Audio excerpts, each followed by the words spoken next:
I would like to introduce my wonderful friend, Arthur, executive producer, all that. Please help me welcome Doris Ellis. You're an author of the famous book, Going Out a Champion, the Coach Joe Ellis Story. Yes. Can you tell us from the beginning what inspired you to write the book? Sheer loneliness at first. I was just lonely all of a sudden. I had no one to take care of because my husband had recently passed away. I had family around me, but you can have be surrounded by people and still be lonely. And then, That's true.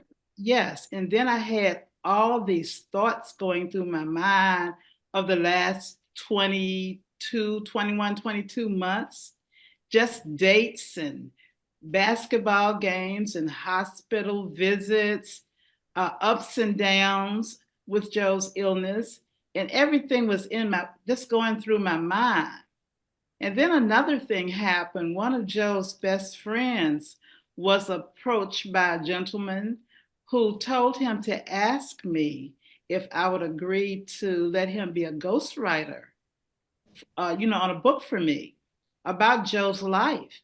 And I jokingly said, I can write my own book, you know? And you did. And I wasn't really serious, but all these thoughts kept coming, to my mind and everything. And then my mind went back to the day after Joe's championship game up at the Siegel Center in Richmond, VCU campus.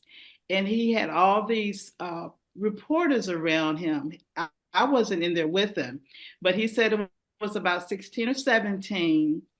And he told them that he was happy. He said he hoped the Lord would bless him and he could come back next year and do it all over again. He said, but if not, I'm happy. He said, at least I'll go out state champion. And so And I that's where the title that's came the from. title. That's where the title came in. And so just one day I just sat down and start putting all my thoughts on paper. That is amazing. Mm-hmm. When I first connected with you and you told me about your book, I kind of treated you like I treat all authors because everybody think they have a really good book. Yes. So I was like, okay, here's how I read. I read until the violin stops. I said, if it stops at the foreword, that's all you get. I said, but I just read. So I actually purchased your book online and I began to read it and cuddle up on the sofa and I read and read and read and read. It was so amazing. You are such a great storyteller. And I told you that that's not a natural gift. That's a blessed gift from I agree. heaven. You can tell a story and it wasn't sad. The book was so good that it inspired me to adapt it and turn it into a screenplay. And that's because you and Joe Ellis are such interesting characters. Let's talk about how you met him in high school and how you end up with the same last name. That's unheard of. And by the way, I'm glad the violin did not stop playing. Me I'm so too, because glad. we Yeah, wouldn't be here. that's right. That's right.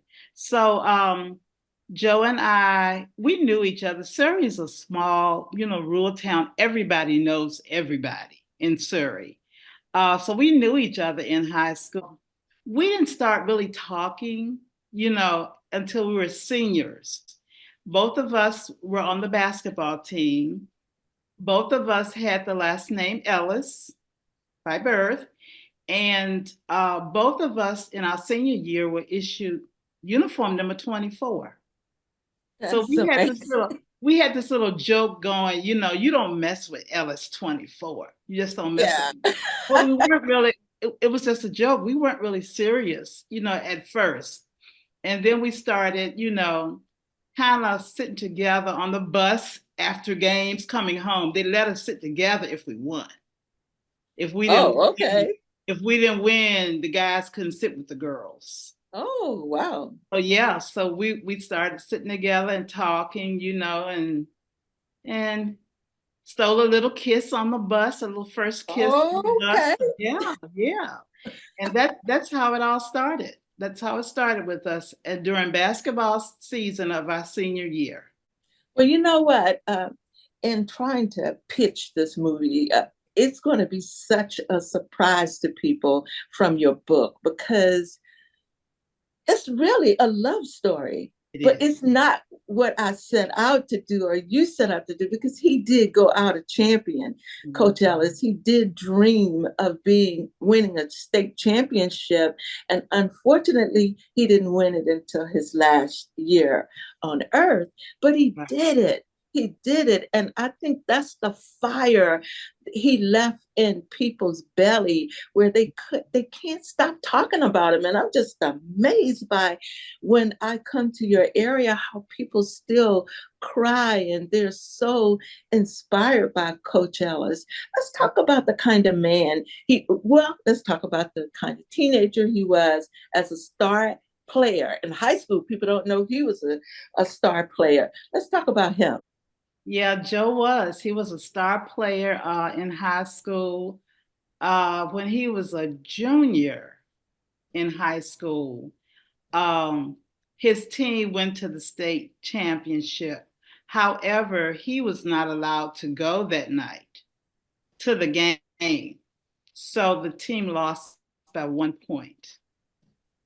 And So that he became guilt to him for the rest of his it life. did. It devastated him. And he just carried that on his shoulders. And that became his motivation to have a championship team. He felt like because his team lost by 1 point, he blamed himself.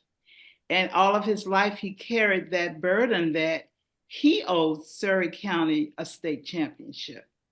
And that's what really motivated him, especially during his illness, to get that But, state championship for Surrey County. but look how unique that is.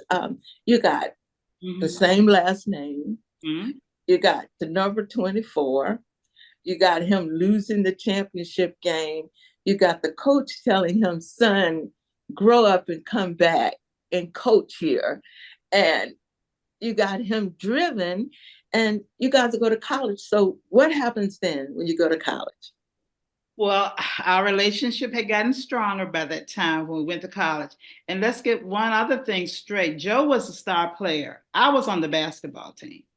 I wasn't a, I wasn't a You star were not a star. player. Look, I was more of a bench warmer. Now I had a pretty mean bank shot, All right, now. unguarded. I could make it hit the top of the backboard and drop in. I was pretty All good right, at now. that. Yeah, but we went off to I was then Virginia State College, now Virginia State University in Petersburg, Virginia. Joe went up during the summer because he was able to get a summer job for income. So he went up during the summer, and of course, I didn't come up until the beginning of the fall semester. But our relationship got stronger and it continued. Everybody around campus knew us as a couple. We would play people in the lobby. We were good spade players. We're a pretty good team of spade players. There was this one guy on campus, I'll never forget it. Every time we passed him on campus, he'd start singing, "Ain't no sunshine when she's gone." He would sing that every time he saw us.